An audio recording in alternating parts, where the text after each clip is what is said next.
Arraina ohiko elikagai bat da euskaldun ondietan. Ez da harritzekoa, Kantauri itsasoari begira bizi garela kontuan izan da. Arrantzak ordea bere mugak ditu. Batetik kutsadura. Arrainek itsasoan pilatzen diren hidrokarburoak eta metal astunak irensten dituzte. Parasitoak ere izan ditzakete, anisakisa besteak beste. Eta bestetik, arrantzalekuak edo kalak urriak dira. Azkenean, eskaerak gora eta eskaintzak bera egitearekin batera, prezioak igo egiten dira. Muga horiek direla eta akuikulturaren industria zabaltzen ari da azken urteotan. Teknikan, Lanbide Heziketaren Berrikuntza Zentroan proiektu bat abiatu dute akuikultura iraunkorrari Euskal Herrian bultzada bat emateko. Biotecnifish du izena. Proiektu hau, akuikultura jasangarriko proiektu bat da, baina akuaponia bidezkoa. Bai, orduan hemen dauzkagu alde batetik landareak eta beste batetik arraiak, sistema itxi batean orekatzen dira elkarrekin, kanpotik bakarrik pentsuak ematen dizkiogu jateko. Arrainontzi hauetan tilapiak bizi dira. Ur geza eta epeletako arrainak.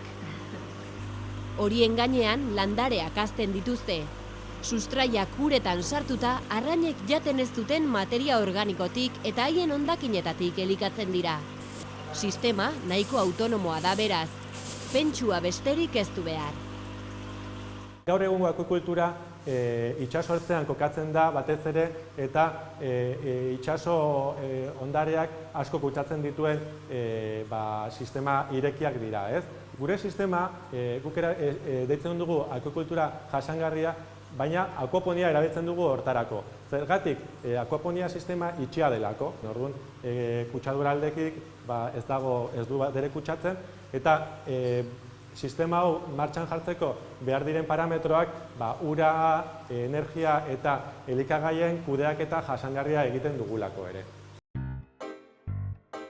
Elikagai industriatik eratorritako azpiproduktuetan oinarritutako pentsuak ematen zaizkie tilapiei. Teknikan bertan sortzen dute pentsu hori oilasko odoletik eta garagardogintzako legamietatik abiatuta. Izan ere, arrain orojalea da tilapia eta pentsu barietate zabala onartzen du. Espezie hau aukeratzeko arrazoietako bat da hori. Gainera, kalitate oneko haragia du, hezur gutxi eta zapore neutroa. Bestalde, akuaponia sistemetan oso ondo egokitzen den espezie bat da. Oso sendoa delako, gaixotasunei aurrean ondo konportatzen delako.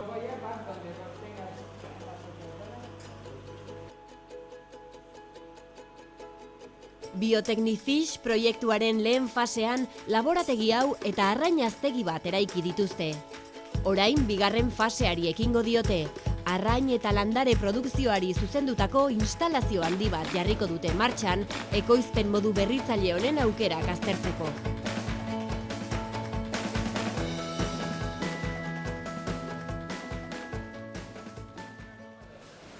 Hemen gaude haztegian. Hau erabiliko dugu arraiak hazitzeko. Tilapia jaioberria denean ez dago sexualki determinatua. Orduan, badira tratamendu batzuk, temperaturarekin eta egiten dutena da arri izatera determinatzea. Orduan, behin arrak izan da, arroiek emeekin gurutzatuta arrak emango dute. Orduan, hemen kontrol hori egiten dugu, baditugu arrak emeekin gurutzatuta beti arrak emango dituztenak, eta horiek erabiliko ditugu beste frontoian handitzeko. Zergatik, emeak normalki motelago hazten dira.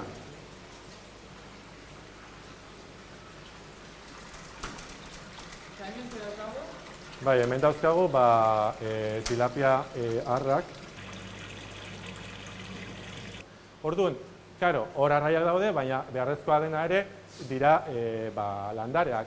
Orduan, oraingoz ez dago martxan, baina hemen, bandeja hauetan, landareak ezarriko dira, sustratoa lurra ez dute izango, baizik eta arlita. Eta bertan, landatzen dira landareak, baditugu hemen LED argiak.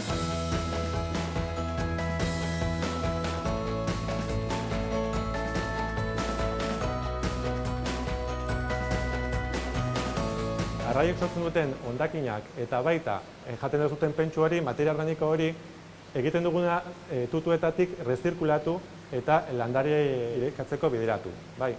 Baina aldaketa prozesu bat behar da, eta hori filtro biologikoetatik pasaraziz egiten da. Sistema guzti hauetan, oso importantea da, uraren, energiaren eta elikagaien kudeaketa jasangarria egitea.